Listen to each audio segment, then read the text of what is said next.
इस कानून की आवश्यकता इस प्रदेश को है, विशेषकर बाड़मेर, जैसलमेर, बीकानेर, फलोदी और पश्चिमी राजस्थान के उस क्षेत्र में जहां अंधाधुंध खेजड़ियां कट रही थी। खेजड़ी के लिए भी गुमराह करने वाली बात कर रहे हैं कि मेरे से अगस्त में साधु संत महात्मा मिले थे तो मैंने इसके लिए कानून बनाने की कह दी थी। तो मुख्यमंत्री के कहने के बाद 6 महीने अभी तक तो वो आया ही नहीं है। अगर ट्री प्रोटेक्शन एक्ट मजबूती से लागू होता है, खेजड़ी को बचाने के लिए एक मजबूत कानून आता है, तो निश्चित रूप से हम आने वाली पीढ़ी को एक बढ़िया वन्य संपदा जो है वो दे पाएंगे। नहीं, कोई ठोस आश्वासन नहीं है, कोई ठोस आश्वासन नहीं है। मुख्यमंत्री जी ने कोई समय सीमा तय नहीं की है। ऐसा आश्वासन तो जब खींवसर में चुनाव थे, उपचुनाव हो रहे थे, उस समय भी इन लोगों ने दिया था। मैं हर बार कहता हूं और आज भी कहूंगा, सिर साँटे रुख रहे तो भी सस्तो जान। 363 लोगों ने साहब कुर्बानी दी है। ये आज जो हरे भरे पेड़ हमें मिल रहे हैं, ये हमने नहीं लगाए, हमें विरासत में मिले। कई लोगों ने शहादत दी है।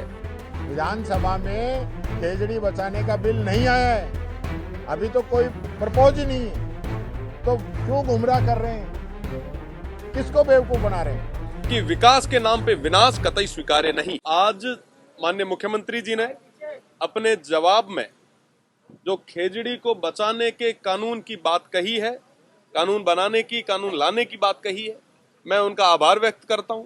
इस कानून की आवश्यकता इस प्रदेश को है, विशेषकर बाड़मेर, जैसलमेर, बीकानेर, फलोदी और पश्चिमी राजस्थान के उस क्षेत्र में जहां अंधाधुंध खेजड़ियां कट रही थी, जहां कई संत काफी दिनों से धरने पे बैठे थे, आमरण अनशन पे बैठे थे।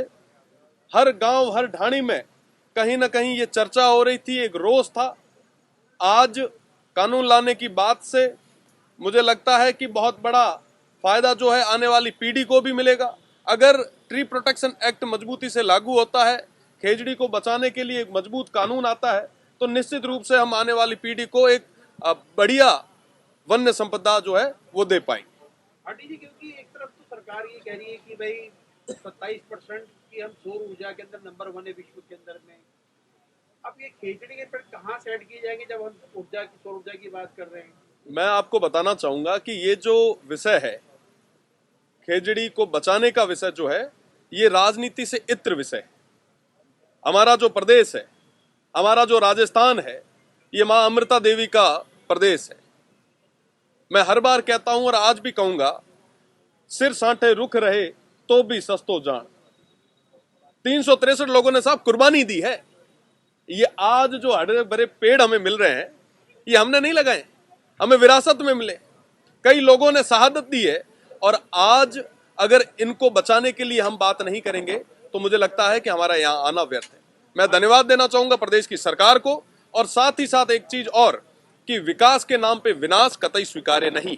आज के विष्णु और जसवंत विष्णु भी बीकानेर पहुंचे, उन्होंने अनशन तोड़वाने के लिए जो है प्रयास किए, नहीं उनके सामने 4-5 लोग बेहोश हो गए थे।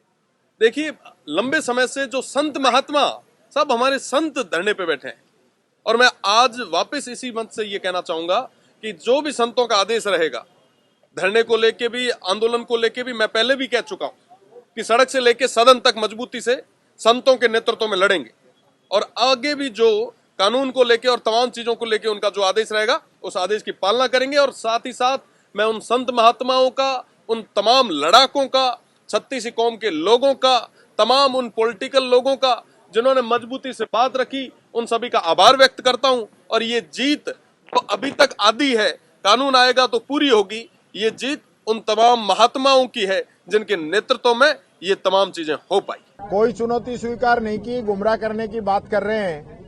एक अपने कामों की 10 कामों की लिस्ट बनवा के और उसको विधानसभा में रख रहे हैं और कह रहे हैं इस पे आप यहाँ पे चर्चा कर लो, मैं चुनौती स्वीकार करता हूँ। तो ये तो गलत बात है ना, कि मैदान भी तुम्हारा, एम्पायर भी तुम्हारा, खेल भी तुम्हारा, और यहाँ बस एरिया भी तुम्हारा, और इसमें चर्चा कर लो। ये नहीं, हमने चुनौती, आपने कहा कि मैंने कांग्रेस सरकार के 5 साल से के जो काम हुए हैं वो हमने 2 साल में पूरे कर दी। मैंने कहा इस बात पे चुनौती स्वीकार करें और कहीं भी चर्चा करा लें। आज उन बातों पे चर्चा नहीं कर रहे हैं। मैं फिर कह रहा हूं, फिर चुनौती दे रहा हूं कि मुख्यमंत्री जी पूरे काम की चर्चा करा लीजिए, आप अपनी करो, हम हमारी करेंगे, पता चल जाएगा, दूध का दूध पानी का पानी हो जाएगा। तो गुमराह किसको कर रहे हो, किसको बहकाना चाह रहे हो? यहाँ तो यही नहीं पता कि कीचड़ में पत्थर मारने से क्या फर्क पड़ता है। यहाँ तो लोग खुद ही कह रहे हैं कि हम तो कीचड़ में ही सने हुए हैं, तो पत्थर का क्या फर्क पड़ेगा हमको, वो तो सबको ही पता है। लेकिन हकीकत ये है कि जो 2 घंटे बोर किया मुख्यमंत्री जी ने, कोई धरातल पे कोई लेना देना नहीं, कोई बातों का कोई मतलब नहीं। जो तथ्यात्मक जो चर्चाएं माननीय सदस्यों ने 5 दिन से यहाँ पे की थी, एक का जवाब नहीं, एक की कोई घोषणा नहीं, कोई व्यवस्था नहीं। खेजड़ी के लिए भी गुमराह करने वाली बात कर रहे हैं कि मेरे से अगस्त में साधु संत महात्मा मिले थे तो मैंने इसके लिए कानून बनाने की कह दी थी। तो मुख्यमंत्री के कहने के बाद 6 महीने अभी तक तो वो आया ही नहीं है। विधानसभा में खेजड़ी बचाने का बिल नहीं आया है, अभी तो कोई प्रपोज ही नहीं है। तो क्यों गुमराह कर रहे हैं, किसको बेवकूफ बना रहे हैं? क्योंकि साहब जो लोग अनशन पर बैठे हैं साधु संत बीकानेर के अंदर, जो इंतजार कर रहे हैं ठोस आश्वासन का, क्या वो लोग इसको मुख्यमंत्री ने जो विधानसभा में कहा है इसको आश्वासन न माने, क्या कैसे देखें? नहीं, कोई ठोस आश्वासन नहीं है, कोई ठोस आश्वासन नहीं है। मुख्यमंत्री जी ने कोई समय सीमा तय नहीं की है। ऐसा आश्वासन तो जब खींवसर में चुनाव थे, उपचुनाव हो रहे थे, उस समय भी इन लोगों ने दिया था। इन पे कौन यकीन करेगा? ये कहें कि हम 1 महीने के अंदर बनाएंगे, ये सदन चल रहा है, इसके अंदर कानून बनाएंगे, तो मैं समझता हूं ऐसी घोषणा अगर मुख्यमंत्री जी करते हैं तो साधु संतों को बात को मानना चाहिए। और ये अगर ऐसे गुमराह कर रहे हैं कि हम बनाएंगे, तो कब बनाएंगे? कोई टाइम लिमिट आपने दी है क्या? डेडलाइन तो तय करो आप कि कब तक आप इस पे कानून बनाएंगे। सिर्फ और सिर्फ झूठों का पुलिंदा पढ़ते रहे, जो लिख के दे दिया वो बोलते रहे, कोई मतलब नहीं, कोई बात नहीं, राजस्थान की विजन की कोई बात नहीं, कोई चर्चा नहीं। और इन हालातों में तो लग रहा है कि क्या ही होगा आने वाले समय में। जो बजट आ रहा है, खुद मुख्यमंत्री जी ने माना है कि 2718 घोषणाओं में से 820 घोषणाएं मात्र ये पूरी कर पाए हैं 2 सालों में। तो फिर बजट में घोषणा क्यों करते हो? तीसरे हिस्से की भी पूरी नहीं कर पाए। अभी नया बजट फिर आ जाएगा आपका 5 दिन के बाद में। तो किसको बता रहे हो कि आप काम कर रहे हो? हम तो यही बात कह रहे हैं।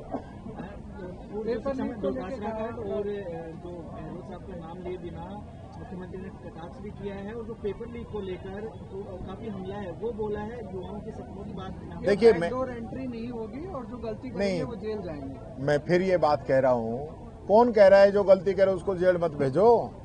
पर कब भेजोगे? इस चैप्टर को कब क्लोज करोगे? 2.25 साल हो गई आपको। आप कह रहे हो कि मैंने 15 तारीख को शपथ ली थी, 16 को निर्देश कर दिए, तो अब तो 2.25 साल हो गई। कब तक गुमराह करोगे युवाओं को?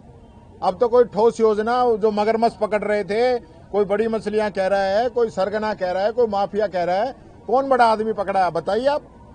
छोटे छोटे लोगों को अरेस्ट करके और पूर्ति, और अब कह रहे हैं कि हम इसको जारी रखेंगे। अरे जारी रखो, पर कभी तो स्टॉप करोगे। कार्रवाई क्या चल रही है आपकी? आपकी खुद की नीति तय नहीं है। ये बच्चों को जो आपने सब्ज बाग दिखाए हैं ना, उसको पूरा भी करिए, उसको लिंगर ऑन करने से फायदा नहीं है। आपने देखा है 2 साल बनाम 5 साल की जो आपने चुनौती दी है, क्या है पूरा वो 2 साल कैसे आप देखेंगे? अपनी आगे 2 साल या इनकी 2 साल? देखिए, इन्हीं लोगों के द्वारा ये कहा कि कांग्रेस ने 5 साल में जो काम किए वो हमने 1.5 साल में कर दिए। फिर मुख्यमंत्री जी ने कहा कि कांग्रेस ने जो काम 5 साल में किए वो हमने 2 साल में कर दिए। तो मैंने कहा अगर आपने इतना ही काम किया है तो एल्बर्ट हॉल पे आ जाइए, कोई तारीख आप तय कर दीजिए, मैं आ जाता हूं, चर्चा कर लेते हैं। उस बात को तब से, उन बातों को 6 महीने हो गए, उसको आज लेके आए हैं और साथ में किताब लेके आए हैं कि ये किताब मैं टेबल कर रहा हूं, इस किताब पे चर्चा करा लीजिए, आपसे ज्यादा काम किए हैं। क्यों भाई? इस किताब में हो सकता है आपने 10 काम ज्यादा कर दिए हो सकता है ऐसे काम किए हो जो योजना हमने नहीं बनाई हो, आपने अपने नाम से बनाकर उसमें हमसे ज्यादा काम कर दिए हो। लेकिन ओवरऑल बात कीजिए ना, ओवरऑल बात कीजिए। जो 5 साल में हमने काम किए और 2 साल में आपने जो काम किए, सारे काम आपके, सारे काम हमारे। आ जाओ, हो जाए दो हाथ, पता चल जाए। 2700 की घोषणा खुद ही की इन्होंने 2 बजटों में। 2718 बजट घोषणा है इनकी, 820 ही पूरी हुई है, खुद ही मुख्यमंत्री कह रहे हैं। बाकी का क्या करोगे?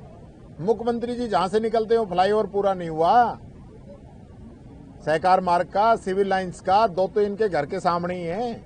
सारी घोषणा यूं ही पड़ी है, आपकी पत्रकारों की पेंडिंग है, हम लोगों की पेंडिंग है, पब्लिक की पेंडिंग है, तो सिर्फ गुमराह करने का काम ये लोग कर रहे हैं।